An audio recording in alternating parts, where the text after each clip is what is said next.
The discovery of the Terracotta Army has transformed our understanding of the man who unified China.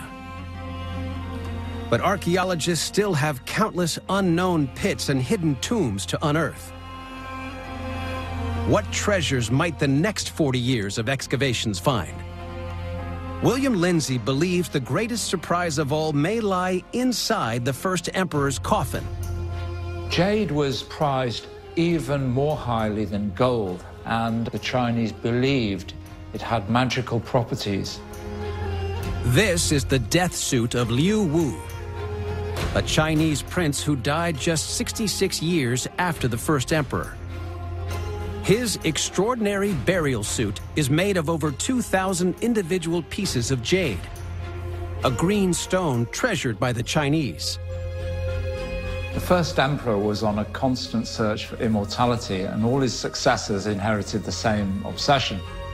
To the ancient Chinese, life after death was possible, but only if you took the right precautions. The key was to ensure that a dead person's spirit didn't perish. This material had the property of preserving the most important part of the human being. And without preservation of the soul, there will be no hope of everlasting life.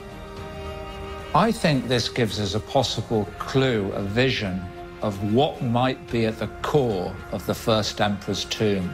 If we look at how the Chinese respected and revered jade, I don't think we can expect the first emperor's body to be in any other material.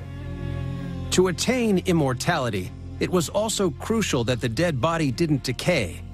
That way, the spirit would continue to have a home. This mummified body of a Chinese noblewoman who died just 50 years after the first emperor gives us another clue to what might lie inside the first emperor's tomb. To preserve her body for millennia, undertakers wrapped her in 20 layers of silk, secured with 9 silk ribbons. They filled her coffin with 20 gallons of a mystery acidic liquid, sealed it with lacquer, then placed the coffin inside 3 others. They lowered the coffins 50 feet into a vault, where the depth kept the body cool. Then they packed the vault with 5 tons of moisture-absorbing charcoal and sealed her in beneath 3 feet of clay, creating an airtight seal so her body would never decay. I think eventually, sooner rather than later, the tomb will be explored. And when the archaeologists go into the tomb of the first emperor, we may find a mummified body. The Terracotta Army was one of the greatest archaeological discoveries of the 20th century. And investigators continue to unearth new mysteries. 我同意这种说法。首先，秦始皇陵是一个很复杂的一个整体。我们了解到这个，我们这个需要经过一个很长时间才能了解这个遗存的一个整体的分布情况。但是它的细节，我们目前为止还是不清楚，所以还有待于继续做长期的工作。I think if I was to come back here in 100 years' time, I would realize that what I've seen today is really just the tip of the iceberg. It's the beginning of an even more amazing story.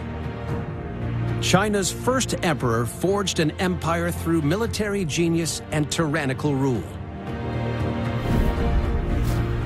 He built a terracotta army to fight the vanquished spirits of his defeated enemies and to defend a magical tomb. Beautiful sculpture, exquisite metalwork, and engineering on an unprecedented scale combined to create the ultimate city of the dead and a universe the first emperor could rule forever.